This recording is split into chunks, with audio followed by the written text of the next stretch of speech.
Shalom, salam sejahtera untuk kita semuanya. Masih bersama dengan saya, Pendeta Daniel Siswanto. Kita kembali akan mempelajari pelajaran sekolah sahabat kita.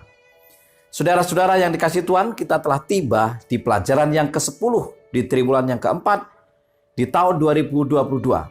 Satu pelajaran yang sangat indah dengan judul Api Neraka. Namun sebelum kita mempelajari lebih dalam, mari kita tunduk kepala dan berdoa. Tuhan Bapa yang penuh kasih, bila mana kami akan mempelajari firman Tuhan melalui pelajaran sekolah sahabat ini. Urapi kami dengan kuasa Roh Kudus Tuhan. Berkati kami, berikan kami roh-Mu, agar kami boleh memahami akan firman ini. Berkati akan seluruh umat-umat Tuhan dimanapun mereka berada. Dalam nama Yesus kami berdoa. Amin. Api neraka. Ayat inti terdapat di dalam 1 Tesalonika 5 ayat yang ke-21. Ujilah segala sesuatu dan peganglah yang baik. Saudara-saudara yang dikasihi Tuhan, takdir kekal orang benar dan orang jahat digambarkan sangat kontras satu sama lain. Kelompok pertama menerima hidup yang kekal, dan kelompok lainnya atau kelompok yang kedua akan mengalami penghukuman Tuhan yang menyakitkan dan dimusnahkan seluruhnya. Kebohongan besar hukuman kekal dan penderitaan kekal orang jahat di neraka dibangun di atas tipu daya setan yang diungkapkan di Taman Eden. Kejadian 3 ayat 4. Sekali-kali kamu tidak akan mati. Bagaimana kisah yang selengkapnya? Mari kita pelajari. Di pelajaran hari Minggu dengan judul Ulat-ulat yang abadi. Yesaya 66 ayat 24 mengatakan, mereka akan keluar dan akan memandangi bangkai orang-orang yang telah memberontak kepadaku. Di situ ulat-ulatnya tidak akan mati dan apinya tidak akan padam. Maka semuanya akan menjadi kengerian bagi segala yang hidup. Selanjutnya Markus 9 ayat 48 menegaskan, di mana ulat-ulat bangkai tidak mati dan api tidak akan padam. Sebagian orang menafsirkan kata ulat sebagai kiasan terhadap jiwa yang seharusnya atau roh orang jahat yang setelah kematian terbang ke neraka di mana ia tidak pernah mati dan menderita siksaan abadi. Namun secara umum kata ulat digunakan untuk ulat-ulat yang mana acuannya adalah pada ulat yang memakan tubuh yang membusuk. Apakah arti kiasan dari gambaran yang mengerikan yang terdapat dalam Yesaya 66 ayat 24 dan Markus 9 ayat 48 tersebut? Yang pertama, ini menggambarkan medan perang dengan musuh-musuh Tuhan mati di atas tanah dan dihancurkan. Mayat-mayat yang tidak dimakan api diurai oleh ulat-ulat, atau mungkin pertama-tama oleh ulat dan kemudian oleh api. Bagaimanapun juga, tidak ada referensi apapun soal jiwa yang dinyatakan keluar dari kehancuran tubuh dan terbang ke neraka. Yang kedua, bahasa kiasan dari Yesaya 66 ayat 24 yang dikutip dalam Markus 9 ayat 48 tidak menyiratkan bahwa ulat-ulat itu abadi. Ulat tidak menerima karunia hidup kekal. Penekanannya adalah bahwa ulat tidak meninggalkan tugas merusak dengan tidak tuntas. Dengan kata lain, mereka harus melahap tubuh orang-orang jahat sampai tubuh-tubuh ini dihancurkan. Yang ketiga, alasan yang ketiga, ulat-ulat tidak memangsa jiwa atau roh tak berwujud dari orang yang meninggal. Gambaran ulat-ulat yang memakan mayat orang jahat ini merupakan metafora yang sama dengan gambaran api yang tidak akan padam. Yang keempat, orang mati tidak akan memiliki kesempatan untuk hidup kembali. Penghakiman atas orang jahat bersifat final. Tidak ada jalan keluar dari kematian terakhir. Tidak ada yang dapat menyelamatkan orang jahat dari akhir yang mengerikan ini. Penghakiman adalah akhir dan kehancuran selesai. Itu tidak akan terganggu sampai tubuh binasa. Dengan demikian, nasib akhir orang jahat tidak dapat dibatalkan dan itu bersifat permanen. Saudara-saudara yang dikasihi Tuhan, pada akhirnya kita benar-benar diselamatkan atau benar-benar hilang. Tidak ada jalan tengah. Kita dapat memiliki hidup yang kekal atau menghadapi kehancuran yang kekal. Semua bergantung pada pilihan yang kita buat dalam hidup ini. Di pelajaran hari Senin dengan judul Api Neraka. Dalam Malaki 4 ayat 1 dikatakan bahwa sesungguhnya hari itu datang, menyala seperti perapian, maka semua orang gegabah dan setiap orang yang berbuat fasik menjadi seperti jerami dan akan terbakar oleh hari yang datang itu. Firman Tuhan semesta alam sampai tidak ditinggalkannya akar dan cabang mereka. Selanjutnya di dalam Yudas 1 ayat 7 dikatakan, sama seperti Sodom dan Gomora dan kota-kota sekitarnya yang dengan cara yang sama melakukan percabulan dan mengejar kepuasan-kepuasan yang tak wajar, telah menanggung siksaan api kekal sebagai peringatan kepada semua orang. Kata kekal membawa arti yang berbeda, tergantung pada konteksnya. Misalnya, ketika dikaitkan dengan Tuhan, kata itu mengungkapkan keabadiannya, sebagaimana dijelaskan dalam Ulangan 33 ayat 27. Ketika berhubungan dengan manusia, kata tersebut dibatasi oleh masa hidup mereka. Keluaran 21 ayat yang ke-6. Bagaimana kita memahami api kekal dalam teks Alkitab?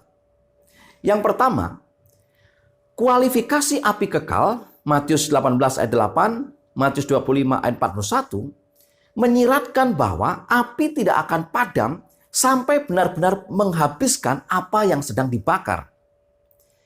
Ini berarti bahwa api kekal akan kekal dalam arti bahwa api itu akan menghanguskan orang jahat sepenuhnya dan tidak dapat diubah, sehingga tidak ada akar atau cabangnya lagi. Malaki 4 ayat 1. Yang kedua, jika orang jahat dihukum selamanya, maka kejahatan tidak akan pernah diberantas. Itu akan terus ada dalam hukuman yang tidak berakhir. Lalu mengapa Tuhan terus memberikan kehidupan kepada orang jahat untuk menderita dalam siksaan yang tak berkesudahan? Bukankah lebih masuk akal jika dia hanya mengakhiri keberadaan mereka? Jika orang jahat akan dihukum menurut perbuatan mereka, Wahyu 20 ayat 12. Mengapa umur manusia yang pendek harus dihukum tanpa henti? Jika demikian adanya, Tuhan terlihat bukanlah Allah yang penuh kasih. Tetapi sesungguhnya hukuman atau api itu akan berhenti setelah unsur yang dibakar itu habis sepenuhnya. Yang ketiga, semua referensi Alkitab tentang api kekal harus dilihat sebagai kiasan kepada danau api pasca 1000 tahun dari Wahyu 20. Jadi tidak alkitabiah untuk berbicara tentang neraka yang sudah ada dan terus menyala. Saudara-saudara yang dikasihi Tuhan, Tuhan tidak akan secara ajaib menyimpan api kekal atau dengan cara apapun menopang dalam bentuk kekal khusus orang jahat, malaikat-malaikat yang jatuh, dan iblis untuk menghukum mereka terus-menerus. Penipuan ini merupakan pendekatan yang sangat spekulatif terhadap ajaran Alkitabiah tentang pelaksanaan penghakiman ilahi. Di pelajaran hari Selasa dengan judul Orang-orang Kudus di Api Penyucian. Katekismus Gereja Katolik berbicara tentang api penyucian sebagai berikut. Semua orang yang mati dalam kasih karunia dan persahabatan dengan Allah, tetapi masih disucikan secara tidak sempurna, telah diyakinkan akan keselamatan kekal mereka. Tetapi setelah kematian mereka menjalani pemurnian untuk mencapai kekudusan yang diperlukan untuk memasuki sukacita surga. Gereja juga memuji sedekah pengampunan dosa dan penebusan dosa yang dilakukan atas nama orang yang sudah mati.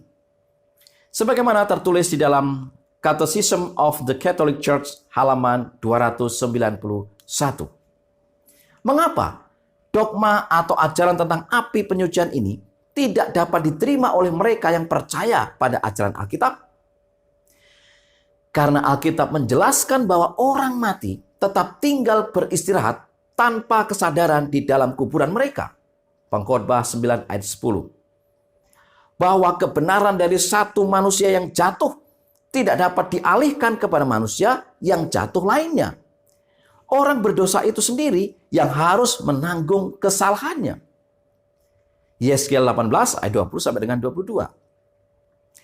Bahwa satu-satunya perantara kita adalah Yesus Kristus. 1 Timotius 2 ayat 5. Bahwa kematian diikuti oleh penghakiman terakhir tanpa kesempatan kedua untuk bertobat dari perangkap kehidupan ini. Ibrani 9 ayat yang ke-27. Ellen G. White dalam tulisannya manuskrip 51, 10 Desember 1890 mengatakan, pekerjaan iblis sejak kejatuhannya adalah untuk salah menafsirkan Bapa Sorgawi kita. Dia menyarankan dogma keabadian jiwa.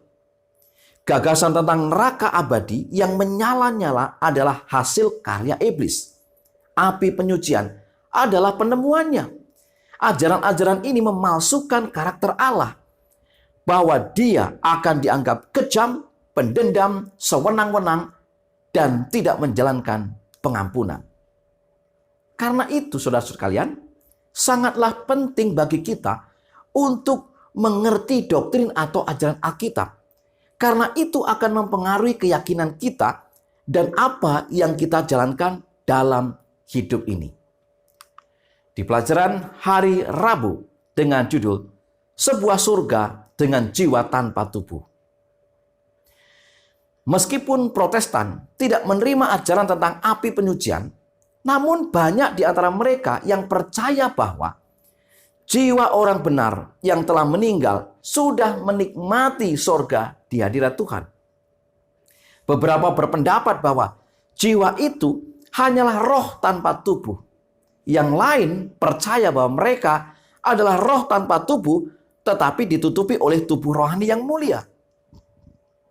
Ajaran ini sesungguhnya melemahkan doktrin Alkitabiah tentang kebangkitan dan penghakiman terakhir bagi orang mati. Karena mengapa ada kebangkitan dan penghakiman? Wahyu 20 ayat 12 sampai dengan 14. Jika jiwa orang benar itu sudah menikmati Firdaus. Pertanyaannya adalah, apakah Alkitab mengajarkan bahwa semua orang benar yang mati telah berada di surga? Atau apakah jiwa-jiwa mereka telah di surga?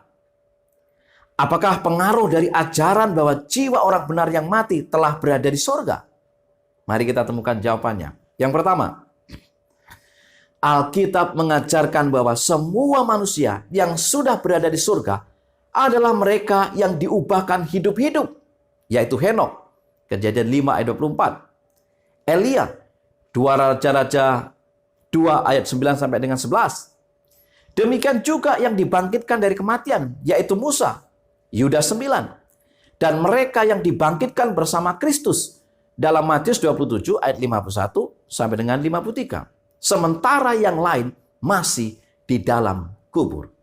Yang kedua, kuburan adalah tempat peristirahatan bagi orang mati yang secara tidak sadar menunggu kebangkitan terakhir saat Yesus datang.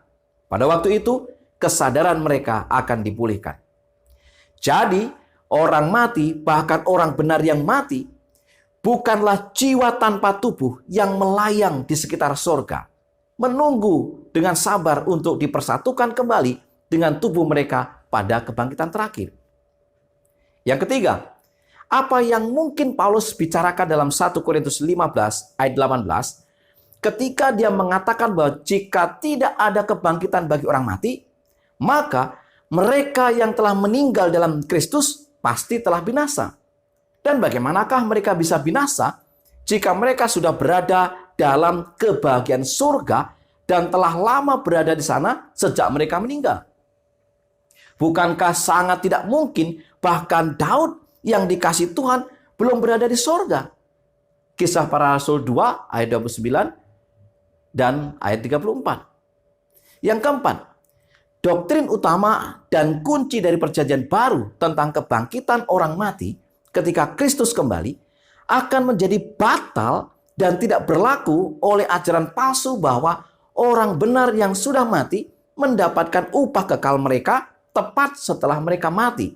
Dan kita sering mendengar ajaran ini terutama pada waktu upacara pemakaman.